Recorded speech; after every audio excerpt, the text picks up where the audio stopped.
Hello， 各位观众朋友，大家好，欢迎回到我的视频频道。在很久之前的视频中，给大家介绍过 Carry 这一款新一代的网络代理工具。这是一个全平台都可以来使用的代理工具，无论我们是在 Windows 电脑，或者是苹果 Mac 电脑，再或者是苹果 iOS 设备、安卓设备，我们都是可以来免费使用这一款代理软件来开启我们的翻墙。在经过了69个版本的迭代过后 ，Carry 这一款代理软件呢，已经是发生了非常大的一个变化。那么我们本期视频呢，就重新再来给大家讲解一下 Carry 这款代理软件的使用方法。那么好的，我们话不多说，我们直接来开始本期的视频分享。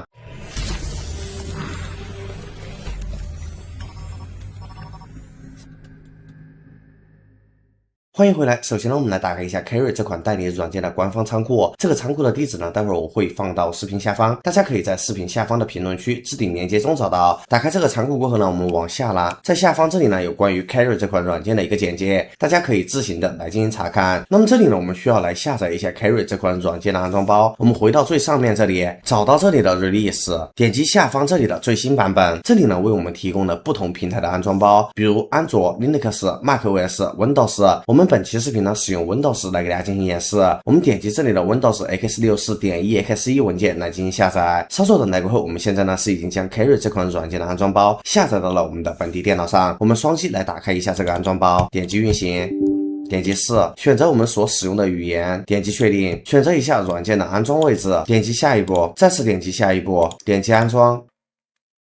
点击完成，点击完成过后，它会自动的在我们的电脑桌面上创建 Carry 这款软件的快捷方式，并且呢打开 Carry 这款软件。打开过后呢，这里会有一个隐私条款，我们点击这里的接受并继续，选择一下我们所使用的语言，点击下一步，选择我们所在的国家和地区。如果我们选择错误的话，可能会导致分流错误。这里它自动的为我们选择了中国，我们点击下一步。比如说这里的广告拦截、苹果服务、油管视频、谷歌 Gemini， 这里呢我们就只打开我们常用的一些分流组，然后点击下一步。这里会有一个新手模式，我们可以根据自己的需要来选择开启或者是关闭，然后点击这里的完成。点击完成过后会跳转到快速使用教程。我们回到一下 Carry 这款软件，可以看到现在呢是已经跳转到了添加配置这个选项。那么在接下来的时间里，我们就来给大家讲解一下我们要如何来使用 Carry 这款代理软件来开启我们的翻墙。我们来打开一个我们已经购买套餐的机场，这里博主使用的是 HKBeUp 这家机场。这家机场博主个人感觉还是比较划算的，有一部分的小伙伴可能会觉得这家机场它的套餐价格呢是有一点贵，但实际上博主个人觉得这家机场的节点是非常稳定的，为我们提供了52个地区127个节点，而且呢这家机场也为我们提供了免费的 iBer 服务。我们购买机场的套餐过后，我们就可以直接来免费使用它的 iBer 服务。所提供的 iBer 服务呢也不是那种特别垃圾的 iBer 服务啊，电影数量呢是有1万多部，电视剧的数量呢是有15000部，剧集的数量呢是有2万多部，已经是可以很轻松的满足大部分人的观影需求了。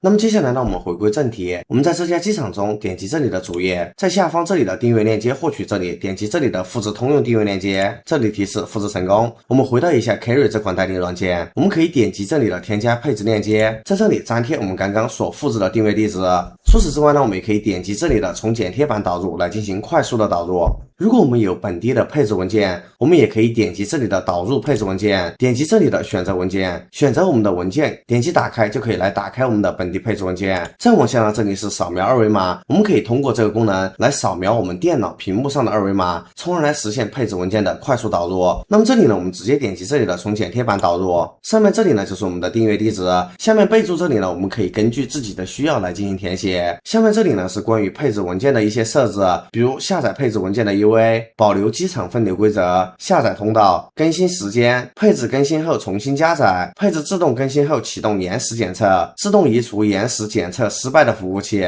这里我们可以根据自己的需要来进行打开或者是关闭。设置完成过后，我们点击右上角这里的保存，这里提示添加成功，我们点击确定。点击确定过后，我们点击左上方这里的箭头。好的，现在呢我们就已经来到了 Carry 这款软件的主界面，点击下方自动选择上面这里的图标，下方这里会自动为我们选择相关的节点。我们点击这里的节点名称或者是这里的三角形，我们就可以来展开我们所添加的配置文件。如果我们添加了多个机场，在下方这里同样会以列表的形式来给大家进行显示。点击这里的三角箭头就可以来进行展开，点击后方这里的闪电图标可以来进行延时的检测。在我们导入的机场配置文件下方这里，可以手动的来选择我们想要使用的节点，选择过后会回到软件的主界面，这个时候我们就已经成功的开启了翻墙。我们来打开 YouTube， 我们来实际测试一下。现在我们使用 Carry 这款代理软件，开启翻墙过后，我们是可以成功的来访问 YouTube 的。那么接下来呢，我们来给大家讲解一下 Carry 这款代理软件的一些常用设置。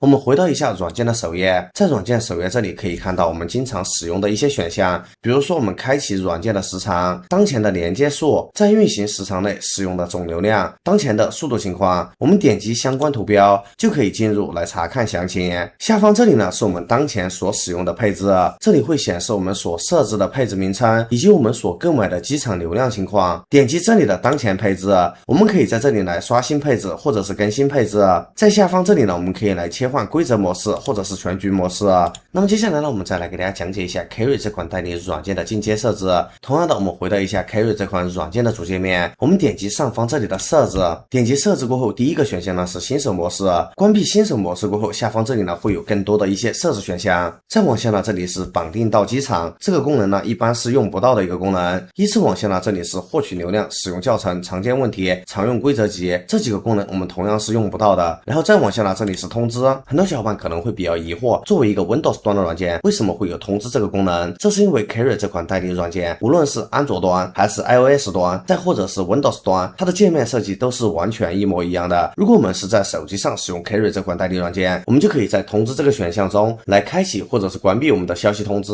那么再往下呢，这里是在线面板，我们点击这里的在线面板，点击过后呢，它会自动的为我们打开 Carry 这款代理软件的外边管理页面。我们可以通过这个外边网页管理页面来管理我们的 Carry。再往下呢，这里是测速，点击过后我们会自动的跳转到 Cloudflare 的测速网站，我们可以在这里来测试我们当前节点的速度。再往下呢，这里依次是 DNS 泄露检测、代理泄露检测，这两项功能呢，点击同样会跳转到相关的网站。依次再往下呢，这里是文本转二维码、UWP 网络隔离豁免。通过这里的 UWP 网络隔离豁免，我们通过这个功能可以来对 Windows 的磁贴应用来开启它的代理。那么再往下呢，这里是 UA 设置，我们可以在这里来更改 Carry 这款代理软件的下载 UA， 也可以在这里来更改我们的测速地址。我们还可以在这里来设置我们的延时检测，我们可以在延时检测这个选项下来替换我们测试延时的地址，以及手动设置超时的时长，手动检测时同时解析出口 IP。 再往下呢，这里是添加配置以及我的配置，点击添加配置，我们可以在这里来添加机场的配置文件。我的配置这里可以来查看我们当前导入到 Carry 这个软件中的所有订阅配置文件。再往下呢，这里我们可以来开启 IPv6、NTP 设置、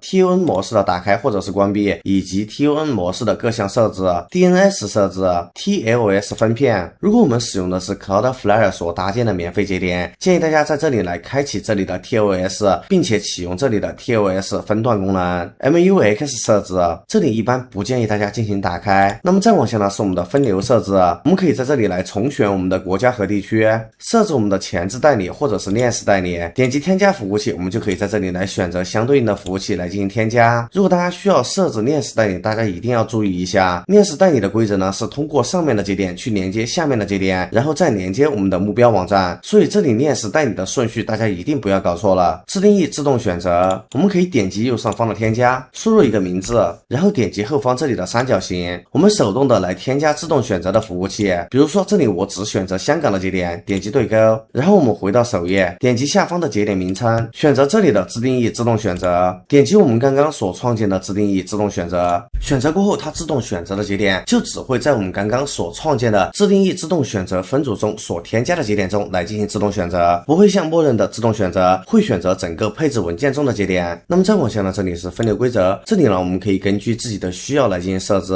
如果我们需要自定义分流组，我们可以在这个地方来进行打开，打开过后我们可以选择相对应的服务使用什么样的节点，比如说广告拦截，我们选择这里的拦截；苹果服务我们可以选择直连或者是使用某一个节点；油管视频、谷歌 Gemini、谷歌、哔哩哔哩、国内直连、国外穿墙，这些我们都是可以根据自己的需要来选择指定的节点，或者是直连、拦截。这里的这个分流规则呢，大家可以自行的来进行设置。再往下呢，这里是分流规则探测，我们在这里可以来测试我们的分流规则是否生效。比如我们在分流规则这里设置置的谷歌是使用日本节点，点击这里的分流规则探测，点击探测，可以看到我们的代理服务器这里显示为日本，这就说明我们当前的分流规则是生效的一个状态。那么再往下呢，这里是自动选择，这里的这些功能同样的大家可以根据自己的需要来进行打开或者是关闭。这里呢建议大家打开这里的网络变化时重新检测，以及这里的过滤无效服务器，其他功能大家自行设置就好。再往下呢，这里是端口，这里建议大家不做更改。网络共享，我们可以在这里来查看我们当前的网络接口，或者是允许局域网内的其他主机进行接入，再或者是开启 SOCKS HTTP 代理集群，允许其他主机接入代理集群。这些功能在前面的代理软件中都有给大家讲解过，这里呢就不做过多的一个讲解了。再往下呢，这里是 WAP， 我们可以在这里来添加 WAP 的密钥，从而来使用 WAP 的节点。备份与同步，我们可以在这里来备份这个软件的所有设置以及我们导入的机场。我们可以通过这里的外边 DAV 来进行云备份，或者是下方这里的本地备份。如果我们需要使用外边 DAV， 那么我们需要准备一个支持外边 DAV 的云盘，然后在这里我们粘贴相应的内容，点击对勾来进行保存，我们就可以将 Carry 这款软件中所有的数据全部将它保存到我们的网盘中。那么再往下呢，这里是局域网同步，或者是导入导出配置文件。当然下方这里呢还有一个自动备份，我们可以在这里来设置添加配置文件过后自动备份，或者是删除配置文件过后自动备份。下面这里呢是我们自动备份的列表，我们可以点击这里来进行恢复，或者是后方这里的图标来进行删除。再往下呢，这里是启动后隐藏窗口，启动后自动连接，连接后自动设置系统代理，允许绕过系统代理的域名，退出应用时关闭连接，开机自启动，切换系统用户时自动退出，系统调用，便携模式，语言，主题颜色，禁用字体缩放，主屏。下方这里呢是重置设置，清理缓存。最下方的这些呢都是一些常用功能，大家可以根据自己的需要来进行选择开启或者是关闭。苹果 TestFlight 下载，苹果 App Store 下载，软件下载，关于我们，联系我们。那么在软件主页下方的这些功能呢，其实刚刚都有给大家讲解过，只是刚刚给大家讲解的这些功能的一个快捷方式。比如说这里的网络检测，我们就可以在这里来点击一下，就可以快速的实现网络检测。除了网络检测以外，其他的功能呢，我们也是可以在这里来进行点击，从而来实现快速进入。那么好的，以上呢就是本期视频的全部内容了。本期视频给大家分享的这个软件的下载地址呢，待会儿我会放到视频下方，大家可以在视频下方的评论区置顶链接中找到。视频制作不易，如果您觉得本期视频对你有所帮助，不妨订阅一下博主的新频道，感谢大家的支持。